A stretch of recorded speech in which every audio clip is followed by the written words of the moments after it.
Telugu digital media network లో political కేటగిరీలో #1 కేవలం 72 గంటల్లో 1,50,00,000 వ్యూస్ పైగా పాపులర్ టీవీ నెట్వర్క్. నమస్తే, వెల్కమ్ టు తెలుగు బావ టీవీ.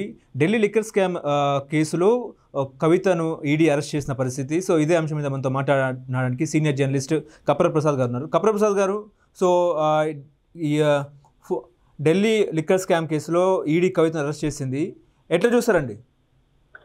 అంటే మనము మామూలుగా ఇది అనుకుంటున్నదే కవిత అరెస్ట్ అవుతుంది అని చెప్పి గతంలో చాలా సందర్భాలలో కూడా అనుకున్నాం. అయితే గతంలో ఏంటంటే ఈడీ కవితను కేవలం ఒక సాక్షిగా మాత్రమే పిలిచింది కాబట్టి అప్పట్లో అరెస్ట్ చేయలేదు. ఓకే. ఇటీవల సిబిఐ కేసు ఇన్వెస్టిగేషన్ లో భాగంగా కవిత పేరును కూడా సిబిఐ ఇన్వెస్టిగేషన్ లో చేర్చి నిందితురాలుగా పేర్కొన్న సందర్భం. దాన్ని కవిత ఎప్పుడైతే నిందితురాలుగా పేర్కొన్నదో సిబిఐ, అప్పుడు ఈడీ కవితను అరెస్ట్ చేస్తుంది అని చెప్పి స్పష్టంగా అనుకున్నాం. అందులో భాగంగానే అంటే ఆ విచారణలో భాగంగా కవిత పేరును చాలా మంది గతంలో అందులో ఉన్నటువంటి నిందితులు పేర్కొనడం, వీటి వల్ల కవిత అరెస్ట్ జరిగిందని చెప్పొచ్చు. ఓకే. అంటే ఒక పక్కేమో మోడీ రోడ్ షో, ఇంకో పక్క కవిత ఈడీ అరెస్ట్ వారెంట్ జారీ, ఎట్లా చూసుకోవచ్చు అండి? దానికి దీనికి సంబంధం లేదు. ఇప్పుడు ఈడీ అనేది ఇలా కొత్తగా వచ్చింది కాదు, కొత్తగా జరుగుతున్నది కూడా కాదు. ఈడీ విచారణ చాలా రోజుల నుంచి జరుగుతున్నది. అది ఒక భాగం. మోదీ వచ్చింది కాబట్టి ఈడీ విచారణ చేసింది, ఇవన్నీ అంటే ఊరికే మోడీ ఈడీ అని చెప్పుకోవడానికి బాగుంటాయి కానీ వాస్తవాలు అవి కావు. వాస్తవంగా గత చాలా రోజుల నుంచి ఈడీ కవిత విషయంలో కొద్దిగా స్ట్రిక్ట్ గా ఉంది, విచారణ జరుపుతుంది. గతంలో ఉన్నటువంటి చాలా మంది అప్రూవల్ గా మారి కవిత ఇన్వాల్వ్మెంట్ ఏముందో చెప్పిండ్రు కాబట్టి ఖచ్చితంగా కవిత అరెస్ట్ జరుగుతుంది అని చెప్పి భావించాం. కాబట్టి మొన్న అసెంబ్లీ ఎన్నికల సమయంలోనే కవిత అరెస్ట్ జరుగుతుంది అనుకున్నాం కానీ అప్పటికి సిబిఐ కేసు నమోదు చేయలేదు.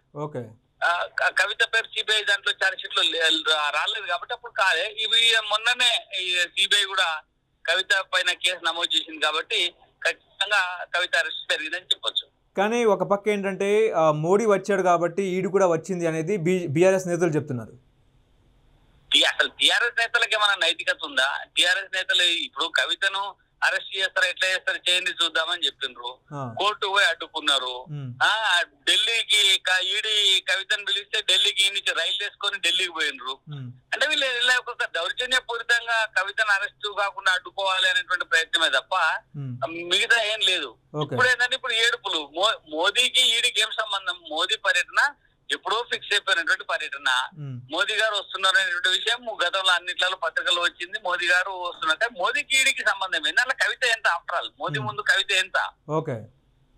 కాబట్టి ఇవన్నీ ఊరికే ఉగదంపుడు టీఆర్ఎస్ ఏడుకోటు మాటలు తప్ప ఇంకోటి కాదు. కానీ ఇప్పుడు ఢిల్లీ లిక్కర్ స్కామ్ లో కవిత నిజంగా జైలుకి వెళ్ళే అవకాశం ఉందంటారా? ఇప్పుడు ఖచ్చితంగా వెళ్తుంది కదా. ఇప్పుడు రేపు వాళ్ళు కోర్టు ముందు హాజరుపరుస్తారు. కోర్టు ఖచ్చితంగా రిమాండ్ కి ఇస్తుంది. ఆమెకు రిమాండ్ కి ఇచ్చిన తర్వాత సరే బెయిల్ ఎప్పుడు వస్తాయనేది మనము చెప్పలేం కానీ ఖచ్చితంగా 100% రిమాండ్ కి ఇస్తుంది. కవిత జైలుకి వెళ్తుంది. ఓకే. కానీ ఒక పక్క ఏంటంటే తెలంగాణలో బీజేపీ బలపడేందుకే బీజేపీ యాక్షన్ తీసుకుంది అనేది ఒక చర్చ, నిజమే అంటారా? బీజేపీ బలపడేందుకే యాక్షన్ తీసుకుంది, బీజేపీ చెప్పినట్టే ఈడీ ఉంటుంది అనుకుంటే మన అసెంబ్లీ ఎన్నికలలోనే కవిత లోపలేస్తుంటారు కదా. ఓకే. అప్పుడు వేస్తే మీరు అన్నట్టు అప్పుడు అందరు అన్నారు కదా బీజేపీ బీఆర్ఎస్ ఒకటే అని చెప్పి కాంగ్రెస్ కూడా అదే ప్రచారం చేసింది కదా. ఆ ప్రచారం వల్లనే కాంగ్రెస్ అధికారంలోకి వచ్చింది, బీజేపీ రాకుండా పోయింది కదా. అదే నిజమైతే మొన్నటి ఎన్నికలలోనే కవితను లోపలేస్తారు కదా. ఖచ్చితంగా ఈడీ విచారణలో వాస్తవాలు తేలిన తర్వాతనే కవిత అరెస్ట్ జరిగింది. అది అంటే రేపు ఎలక్షన్ కోడ్ వచ్చే సమయానికి అంటే 24 అవర్స్ తరుణంలో ఆ కవిత మీద అంటే అరెస్ట్ వారెంట్ జారీ చేశారు. ఎట్లా చూసుకోవచ్చు అండి దీన్ని? ఎట్లా అర్థం చేసుకోవచ్చు?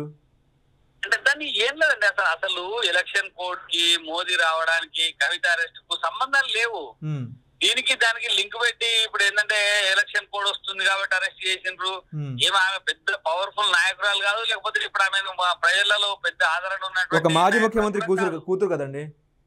అవును, మాజీ ముఖ్యమంత్రి అరెస్ట్ చేస్తారు అవసరమైతే. ఢిల్లీలో ప్రజెంట్ ఉన్న సిసోడియా ఉప ముఖ్యమంత్రి ఆయన అరెస్ట్ చేసి జైలు పెట్టారు కదా తప్పు చేస్తే. రేపు మన ఎవరిని కేజ్రీవాల్ కూడా అరెస్ట్ చేసేటట్లేదా విచారణ జరిపే అవకాశాలున్నాయి కదా. ఎట్లయితే కవిత తప్పించుకున్నదో ఈడీ విచారణకు రాకుండా కేజ్రీవాల్ కూడా అదే డ్రామా ఆడుతున్నాడు కదా. కోర్టుకు పోయి స్టేలు తెచ్చుకొని నేను పోను అని చెప్పి ఆడుతున్నాడు కదా. కాబట్టి ఇవన్నిటికీ సంబంధం లేదు. కవిత చేసినటువంటి నేరాలను రుజువయ్యేటువంటి రోజు వస్తుంది. కవిత చేసినటువంటి నేరాల విషయంలోనే విచారణ జరుగుతుంది కాబట్టి ఆమె అరెస్ట్ జరిగింది. దానికి ఎలక్షన్ కోడ్ కు మోదీ రాకకు ఏమాత్రం సంబంధం లేదు. బోడగుండుకు అదేంటి మన మోకాలకి ముడి పెట్టినట్టే ఉంటుంది తప్ప ఇంకోటి కాదు. ఇప్పుడు కాళేశ్వరంలో కూడా విచారణ చేస్తారా ఏమైనా? కాళేశ్వరం అదే కదా అడుగుతున్నాము. ఇక్కడ కాంగ్రెస్ పార్టీ ప్రభుత్వము తెలంగాణలో సిబిఐకి రాసినట్టయితే కాళేశ్వరం పైన విచారణ చేస్తుంది, ఖచ్చితంగా నిందితులు అరెస్ట్ చేస్తుంది. కానీ ఇక్కడ రాష్ట్ర ప్రభుత్వం సిబిఐకి రాయట్లేదు కదా. ప్రత్యేక జడ్జి చేత విచారణ జరిపిస్తామనో లేకపోతే ప్రత్యేక అధికారం పెడతామని అంటుంది తప్ప కాళేశ్వరం విషయం నిధులు తెలిచండి అని చెప్పి సిబిఐకి ఒక లేఖ రాస్తే చాలు, వెంటనే సిబిఐలో వచ్చి విచారణ మొదలు పెడతారు. అది అంటే ఇప్పుడు ఒకవేళ కేసీఆర్ ఎన్డీఏ కూటమిలో చేరి ఉంటే కవిత అరెస్ట్ అయ్యేది అనుకోవచ్చా, కాదు అని అనుకోవచ్చా? అసలు మీకు పోయిన అసెంబ్లీ ఎన్నికలలోనే నరేంద్ర మోదీ గారే స్వయంగా చెప్పిండ్రు కదా, కేసీఆర్ గారు ఎన్డీఏలో చేరడానికి వచ్చిండ్రు, ఆయనను మేము తిరస్కరించినాము అని చెప్పి. ఇంకా ఆయన ఎన్డీఏలో చేరకపోవడానికి ఆయన తిరస్కరించింది కాబట్టి ఆయన ఇష్టం వచ్చినట్టు నోటికి వచ్చినట్టు మాట్లాడి నేను తట్టు టెంట్ పెడతా, ఇంకో టెంట్ పెడతా అని చెప్పి అంతే తప్ప ఇంకోటి కాదు. కానీ సడన్ గా అరెస్ట్ చేశాక సడన్ గా ఈడీ వచ్చింది అనేది ఒక చర్చ, నిజమే అంటారా? సడన్ గా ఎట్లా వచ్చింది ఈడీ? ఎన్ని రోజుల నుంచి ఈడీ విచారణ జరుపుతా ఉంది, ఎన్ని రోజుల నుంచి కవితను విచారణకు రమ్మని అడుగుతా ఉంది, సడన్ గా ఎందుకు వస్తుంది ఈడీ? కానీ సుప్రీంకోర్టులో ఒకవైపు సుప్రీంకోర్టులో విచారణ ఉన్న తరుణంలో ఈడీ ఇంటికి రావడం, అరెస్ట్ చేయడం అనేది ఇది ఎట్లా అర్థం చేసుకోవచ్చు? సుప్రీంకోర్టులో ఉండబడేటువంటి విచారణ ఈడీ విచారణ చేయాలన్నా వద్దా అని కాదు, కవిత ఈడీ ఆఫీసుకు పోవాలన్నా వద్దా అని దాంట్లేదు. అందుకనే కదా ఆమె సుప్రీంకోర్టులో విచారణ ఉంది, ఈడీ ఆఫీసుకు పోవాలన్నా వద్దా చెప్తుంది కావచ్చు. అందుకని ఈడే ఆమె ఇంటికి వచ్చింది విచారణ కోసం. ఆమె అడిగింది కూడా అదే, ఏమనంటే నేను మహిళను కాబట్టి నా ఇంటి దగ్గర వచ్చి విచారణ చేయాలని చెప్పి అడిగింది కదా. అట్లనే వచ్చింది ఈడీ వచ్చి విచారణ చేసింది, విచారణలో తేలింది కాబట్టి వేసుకొని పోయింది అది.